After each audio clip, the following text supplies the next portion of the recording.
पास एक पेशेंट आए हैं। पेशेंट का क्वेश्चन ये है कि मिर्गी के ऑपरेशन की क्या इंडिकेशन है और कब करना होता है। मिर्गी की पहली इंडिकेशन जो ऑपरेशन के लिए होती है वो ये होता है कि आप 3 तरह की एंटी एपिलेप्टिक्स ले रहे हैं और उसके बावजूद आपके दौरे कंट्रोल नहीं हो रहे, जैसे कि आपके मरीज में दवाई खाते रहते हैं, दौरे कंट्रोल में रहते हैं दवाई, और लेकिन उसके बावजूद दौरे पड़ रहे हैं। ठीक है सर, 3 एंटी एपिलेप्टिक्स ले रहे हैं, डॉक्टर साहब ने बिल्कुल सही दवाई शुरू कराई है इनको, लेकिन 3 एंटी एपिलेप्टिक्स ले रहे हैं। दूसरी जो इंडिकेशन होती है वो ये होती है कि दवाइयों के साइड इफेक्ट्स आ रहे हैं, बहुत सारे मरीजों में होता है, उनमें फिर हम सर्जरी के ऑप्शन देते हैं। मिर्गी की जो सर्जरी है ये दुनिया की कदीम तरीन ऑपरेशन में से एक है। ये 13,000 साल पहले डॉक्यूमेंटेड जो सर्जरी हुई थी वो मिर्गी के लिए हुई थी।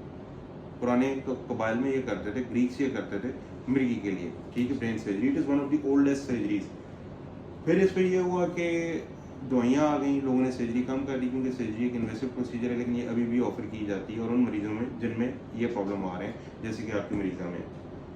3 तरह की सर्जरीज होती है मिर्गी के लिए। पहला ऑपरेशन वो होता है जिसमें स्कल खोलते हैं, उसे क्रेनियोटमी बोलते हैं। क्रेनियोटमी करके या तो कोई स्कार टिश्यू निकालते हैं जो कि हमें MRI पे नज़र आ जाता है, या फिर जो होता है एक मखसूस एरिया को निकाल देते हैं। दूसरी जो इस पर सर्जरी होती है और वो होती है डीप ब्रेन स्टिमुलेशन।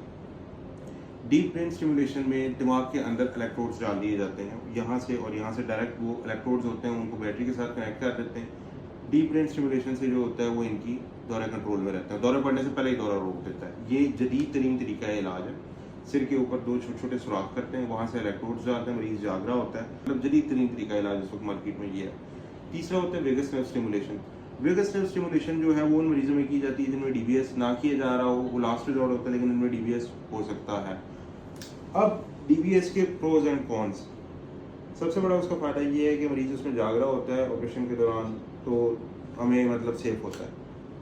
दूसरा उसका फ़ायदा ये है कि दौरे कंट्रोल करता है। नुकसान उसका सबसे बड़ा ये है कि जो बैटरी उसकी डलती है वो डिस्चार्ज हो जाती है, जब डिस्चार्ज होती है तो नई डालनी पड़ती है।